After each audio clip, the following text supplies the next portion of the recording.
Ce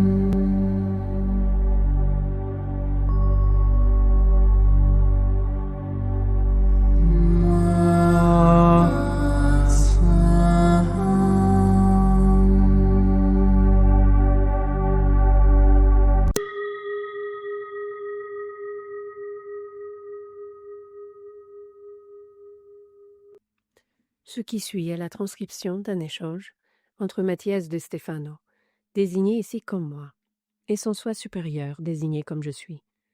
Dans cette capsule, la voix féminine incarnera le moi, tandis que la voix masculine représentera le je suis. Cette conversation, intitulée « Conscient », a été réalisée le 29 juillet 2021. Et c'est ainsi que s'achève ce chemin.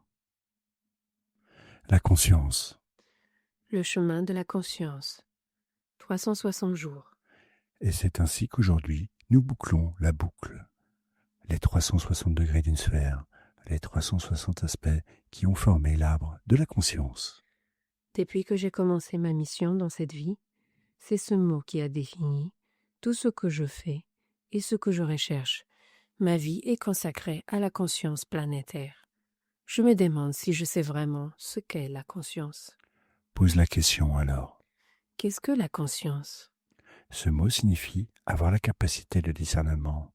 Conscientia est la qualité qui unit toutes les parties d'un tout. Con signifiant l'unité. Sin venant du verbe scindere, c'est-à-dire couper et diviser.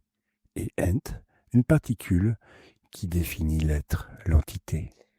Alors est conscient, c'est lui qui parvient à unir toutes les parties séparées et à leur donner un sens. Pourquoi une sphère existe-t-elle ? Je ne sais pas. Est-ce la forme parfaite ?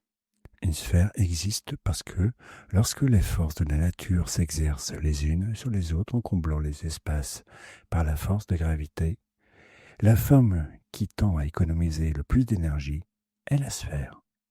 Ah, comme les molécules qui cherchent à économiser de l'énergie et qui, pour cela, s'unissent entre elles, se combinent pour créer des structures plus grandes, qui servent de soutien d'économie.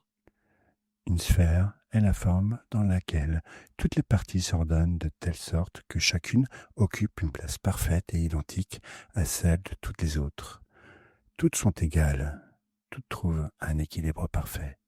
Et c'est pourquoi il n'y a ni angle ni déformation. Chaque aspect est unique, mais égal. Chacune regarde dans une direction unique et pourtant, toutes renferment la même force en leur sein. Toutes font partie de l'unité. Chacune des fractions fragmentées de la nature est unique lorsqu'elle est séparée. Chacune des fractions fragmentée de la nature est unique lorsqu'elle est séparée, mais elle est une parmi les autres lorsqu'elle s'unit aux siennes.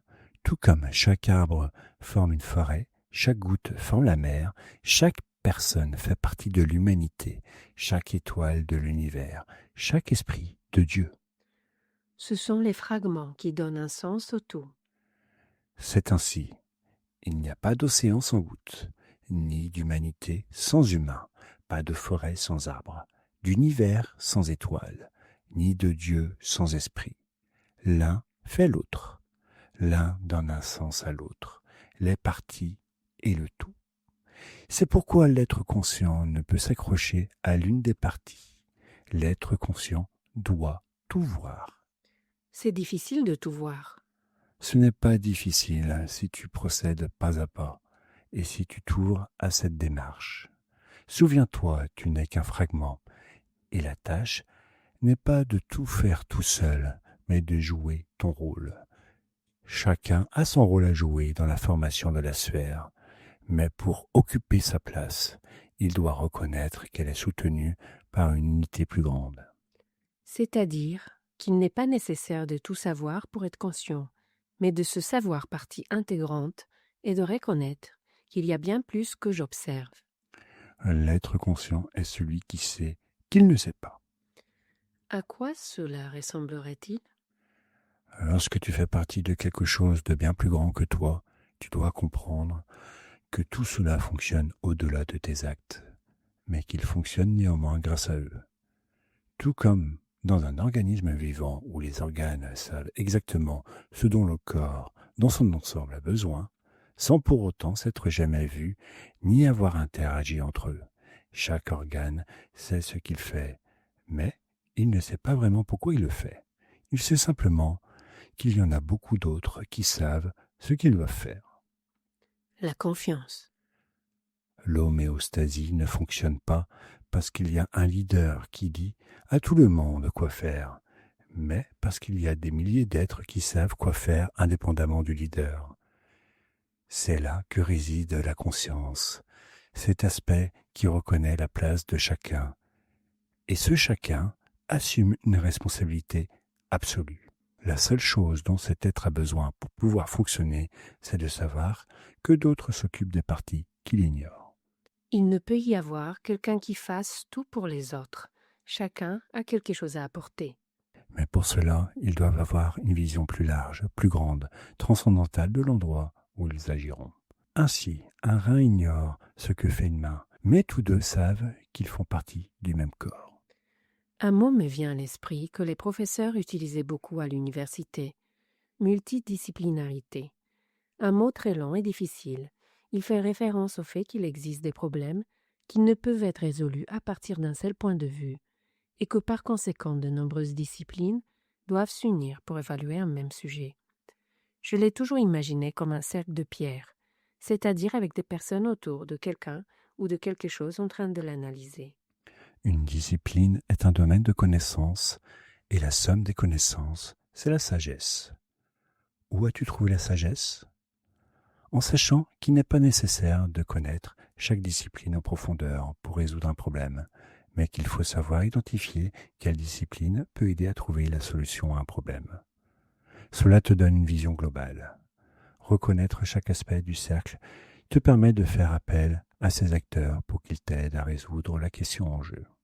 Un cercle comporte 360 degrés qui donne tout son sens à sa forme multidisciplinaire, dans laquelle chacun des 360 observe une réalité différente, dans une direction différente, pouvant ainsi apporter au centre tout ce qu'il comprend de l'extérieur qu'il observe. Et en se rapprochant du centre, il verra que la seule raison pour laquelle il s'y trouvait est la force de contention des autres. Un réseau. Et ce cercle n'a ni arête ni sommet, et pourtant il se compose de toutes les arêtes et de tous les sommets possibles, au point de devenir un angle solide unique de 360 degrés. C'est ainsi que je me sens aujourd'hui, en achevant un cycle circulaire du temps, après avoir construit l'angle sphérique de 360 degrés. Chaque angle offre un point de vue qui nourrit les 12 phases de la sphère dodécaédrique.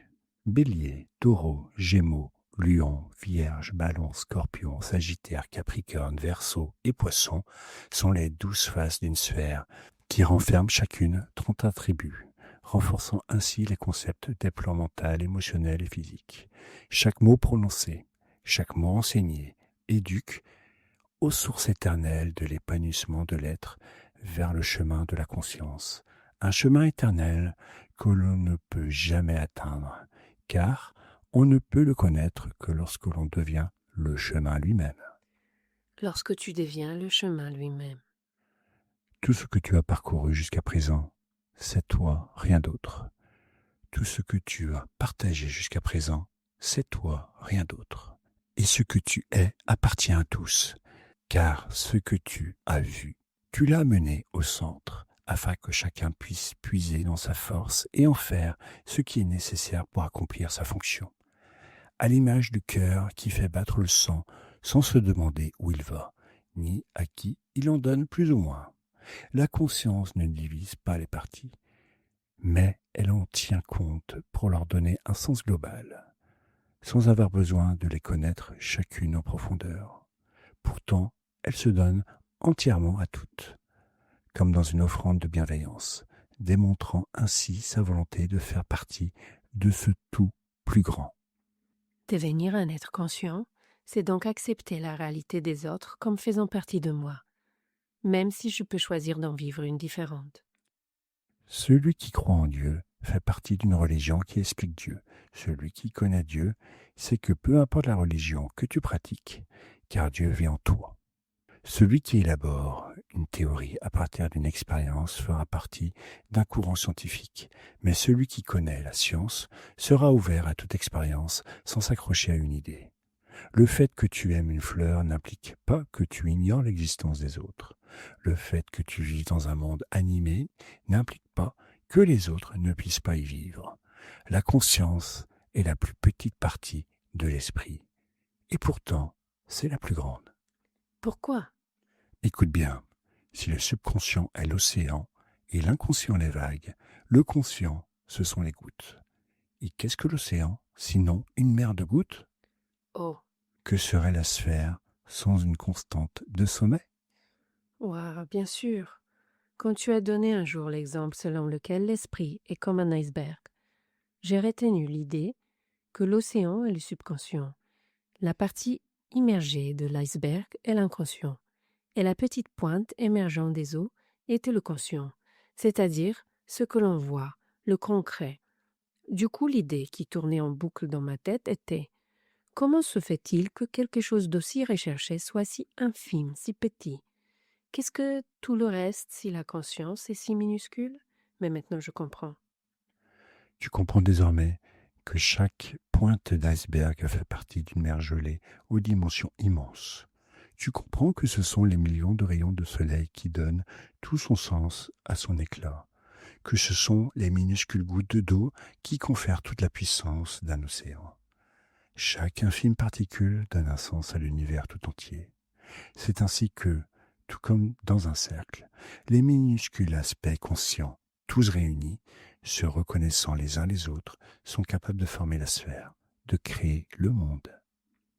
Et c'est cela la conscience planétaire dont je parle tant. La Terre pourra évoluer pendant des millions et des milliards d'années, en se déplaçant à travers son subconscient et son inconscient, en préservant ses aspects conscients séparés entre les espèces. Mais lorsque tu t'acceptes en tant que famille divine, famille humaine, famille animale, famille végétale, famille minérale, famille élémentaire, famille atomique, famille existentielle et famille universelle, tu te rends compte que chaque particule subatomique, chaque manifestation, chaque atome et chaque molécule, chaque élément chimique et ses composés, chaque cristal, chaque plante, chaque être vivant, chaque individu et chaque divinité constitue un sommet d'un immense réseau qui, dans son ensemble, forme la sphère de la Terre-Mère. Ne faisons qu'un avec elle. La Terre-Mère.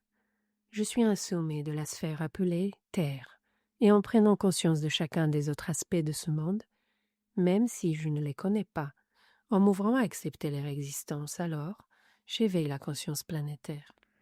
Lorsque chaque être humain, neurone du monde, se reconnaît comme un connecteur de conscience et gagne chercher des réponses, occuper la place qui lui revient en affirmant avec fermeté « Je suis », cela signifie alors que les angles commencent à prendre leur place et que les nœuds s'activent.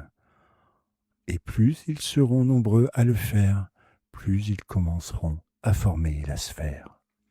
Cette année, nous avons posé les bases pour que vous puissiez percevoir le sens de la sphère. Il est maintenant temps de puiser dans ces ressources et d'occuper votre place de sommet. De sommet. Construire un réseau de conscience planétaire. Maintenant que tu connais la vérité éternelle et profonde de la conscience, tu sais que tu ne sais rien. Et pourtant, tout est en toi, car tu es tout. Et dans une sphère, il n'y a pas de fin. Dans un cercle, il n'y a pas de but. C'est pourquoi ce cycle que nous avons parcouru ensemble ne s'arrête pas ici. Car un nouveau commence. Je suis prêt à recommencer. Prends les fruits que tu as récoltés au cours de ces 360 jours et sème leurs graines dans les jours hors du temps. Il est temps de célébrer un nouveau départ. Merci de m'avoir offert les fruits de cet arbre. Merci d'être le fruit et de t'offrir toi-même en devenant l'arbre. Maintenant, je sais qui je suis.